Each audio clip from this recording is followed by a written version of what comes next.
यस्मात्क्षरमतीतोऽहम् अक्षरादपि चोत्तमः अतोऽस्मि लोके वेदे च प्रथितः पुरुषोत्तमः। सनातन धर्म ज्ञान गंगा चैनल में आप सभी का स्वागत है। भक्तों, आज के अध्याय 15 के श्लोक 18 में भगवान श्री कृष्ण जी अर्जुन के माध्यम से इस संसार को यह सत्य समझा रहे हैं कि हे अर्जुन, प्राणियों के नाशवान शरीर और अविनाशी जीवात्मा से बिल्कुल अलग और उन दोनों से अति उत्तम मैं हूँ। इसलिए मेरा यह संसार और वेद मुझे पुरुषोत्तम कहते हैं। भक्तों, तत्व ज्ञान यह है कि एक परमात्मा के अतिरिक्त किसी अन्य की कोई सत्ता ही नहीं है।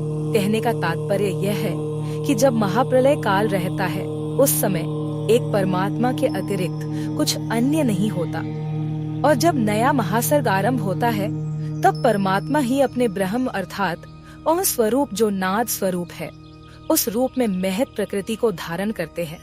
यही जड़ प्रकृति तथा चेतन ब्रह्म का मिलन से समस्त ब्रह्मांड, समस्त प्राणियों, समस्त सृष्टि के कारक देवताओं की रचना होती है।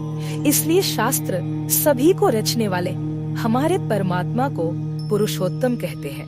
भक्तों, ओम रश्मि अर्थात ब्रह्म स्वरूप द्वारा महत प्रकृति को धारण करने वाले मिलन को शास्त्र परमात्मा का अर्धनारीश्वर स्वरूप भी कहते हैं। जड़ रूपी महत प्रकृति तो सभी को रचने वाली आदिशक्ति माता कही जाती है, और आदिशक्ति माँ की रचित सृष्टि को चेतन शक्ति दे जीवंत कर देते हैं हमारे परमात्मा ओम रश्मि ब्रह्म स्वरूप द्वारा।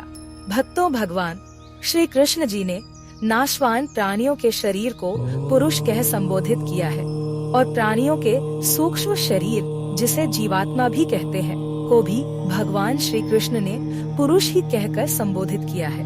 मगर इन सभी को अपने ब्रह्म नाद स्वरूप ओम से सभी को जीवंत कर देने वाले परमात्मा को संसार और वेद दोनों प्रकार के पुरुषों से अति उत्तम पुरुषोत्तम कह संबोधित करते हैं। भक्तों, महासर्ग आरंभ में एक ही परमात्मा सृष्टि रूपी खेल खेलने के लिए स्वयं को सभी रूपों में ढालकर सृष्टि रूपी खेल रहे हैं। सब कुछ उन्हीं की रचना है, इसलिए परमात्मा ही सबसे उत्तम है अर्थात पुरुषोत्तम कहे जाते हैं। इस सत्य को समझें भक्तों। श्री भगवान आपका जीवन मंगलमय करे। जय श्री कृष्णा भक्तों।